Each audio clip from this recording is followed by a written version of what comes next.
Hey guys, Michael here from michaelsherlock.com. I want to talk to you today about some iPhone 5 rumors. The rumor mill has been going crazy over the last few weeks, and I thought it would just be a pretty good time now to just give you a little recap and sort of condense all those weeks of rumors into one sort of finite package for you. I'm going to start off with some of my expectations and then go to a few of the stretches. And of course, once we get closer to a time frame for this launch, because right now we're not really sure, I'll come back and give you a little update.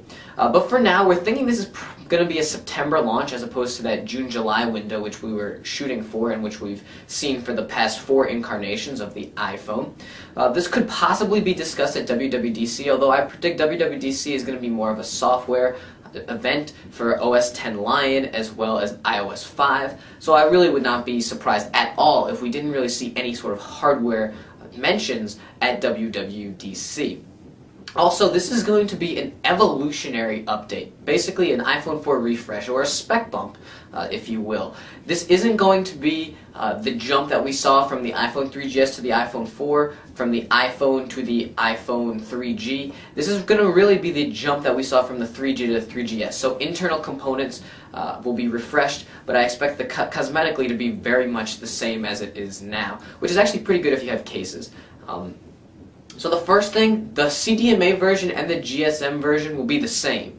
Right now, the CDMA version of the iPhone 4 is actually a Qualcomm chip that supports CDMA and GSM radios. So in the future, Apple will be able to put one, radio into all of its phones, and then there won't be a different model. I expect you'll just be able to pick it up and choose either AT&T or Verizon, and it won't be different. And of course, cosmetically, it'll be the same as well. Now, the big refreshes are coming up. So an 8 megapixel camera with 1080p video recording. We kind of saw back one of the Sony higher-ups a few weeks ago said something about supplying Apple with image sensors, which up until this point they haven't, because Apple hasn't used Sony cameras or Sony lenses in any of their iPhone or iPad 2. So we kind of expect that to be from Sony.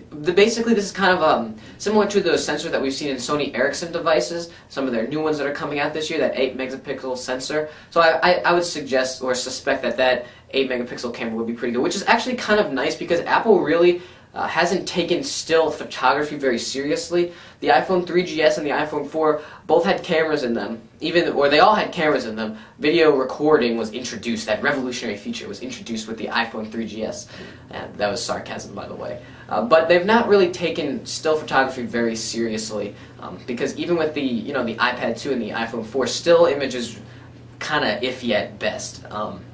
So an 8 megapixel sensor from Sony, that'll probably be a good thing, and I can totally see the advertisements now, them taking pictures and likening it to quality that you see on a low-end DSLR or a high-end point and shoot. I can just see the Apple marketing machine working right now.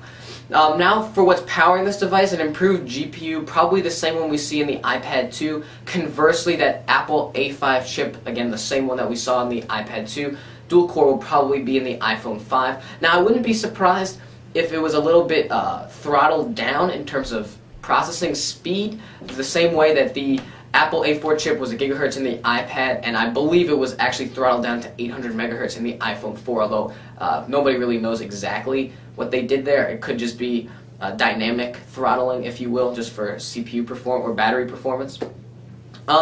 Moving on though, memory updates.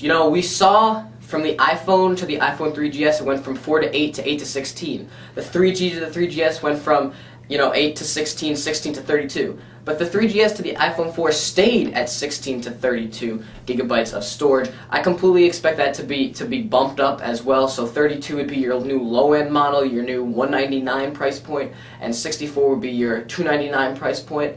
And in white and black at launch. We're starting to see now a lot of speculation that the iPhone 4 will finally be launching in white by the end of this month or early next month.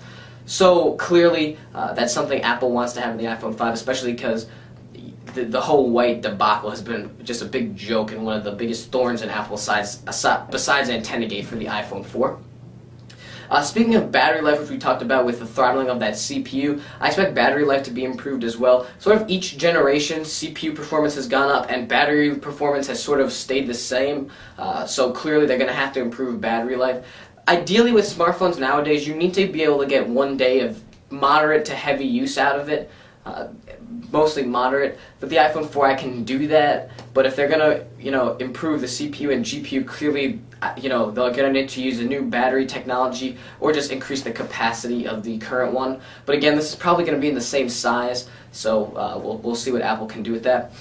And finally, the biggest thing, redesigned antenna. We know about AntennaGate. We've had videos about it. It's been a huge thing. It's why Consumer Reports said this was their favorite smartphone, but then couldn't recommend it because of the antenna issues that it had.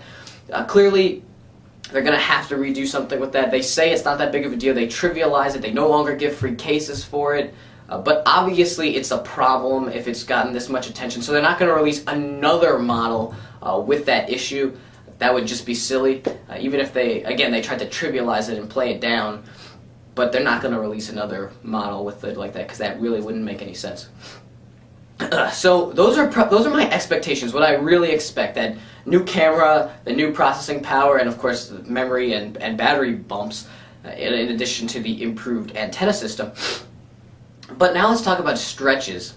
4G. This is probably one of the biggest reasons why people have been speculating a delayed launch or a September launch as opposed to a June-July. I really don't see 4G coming with the iPhone 5 simply because it drains so much battery at this point to have a 4G radio. It wouldn't really make sense for Apple to throw it in there because they really know that if battery performance is bad, especially because there's no user replaceable battery options for the iPhone at this point, and there won't be in the foreseeable future, it would kind of be a really big turnoff if your device could only get through half the day, and it would probably be a phone that you couldn't even use. Unlike, a friend of mine has the Droid Incredible. He has 3 batteries that he swaps out throughout the day. And that's not even 4G, so that's something Apple really doesn't want to have. And conversely, more U.S. carriers. Right now we have, Verizon Wireless had their launch in February, I believe. I just lost my train of thought. I'm so sorry. But anyway, AT&T and Verizon Wireless both have it. I wouldn't be surprised if Sprint could get on that bandwagon because they use CDMA technologies.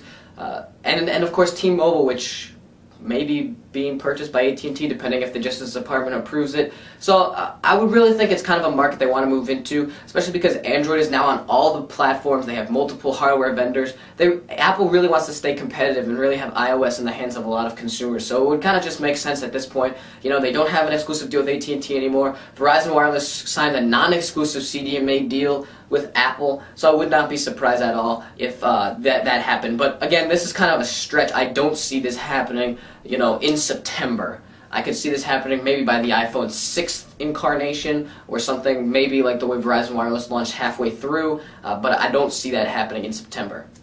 Another thing, a larger screen, a 4-inch screen as opposed to 3.5-inch, of course would have to keep that Retina pixel DPI, or pixels per inch, not DPI, simply because that's something that they've marketed so heavily with the iPhone 4 that's going to stay true in the iPhone 5. So even if they increase the screen size, they would still have to keep that density and keep that clarity that we've all become. That's basically one of the best features of the iPhone 4. But again, that's sort of a stretch. I really think that the iPhone 5 will still be in that same form factor and will still be at that 3.5-inch state. Here's something that's pretty, maybe not, probably the least of a stretch, but the most of the expectation. That kind of didn't make any sense. But basically, something that I'm really wishy-washy on is NFC, near-field communication. I can see a lot of the reasons why this would be good. It makes it really easy. You could carry around just, let's say, your smartphone, and you wouldn't have to carry around a credit card because that's all in one device. Although I still, think that NFC support is very young. There's not a lot of support for it at all. And again, that would probably impact battery life to have another thing going on inside of it. So I really wouldn't be surprised if they didn't include it, but I definitely think that down the road NFC support, will become a standard feature in smartphones. Now the last thing I just want to say is a redesign will be likely with the next update, which is slated for mid-2012. So the iPhone 6 generation will probably have a new look. Similar to the way the 3G and the 3GS were basically the same, that's how I predict the iPhone 4 and this next 5th generation iPhone to look. So those are basically my expectations. I'd love to hear your feedback in the comments section below. Do you think an 8 megapixel camera is completely crazy? Or do you think an LTE version is a necessity for the next generation of the iPhone that'll be launching in either June, July, or September? I'd love to hear your feedback in the comments section below. I'm Michael Sherlock from michaelsherlock.com. Thanks for watching, and have a nice day.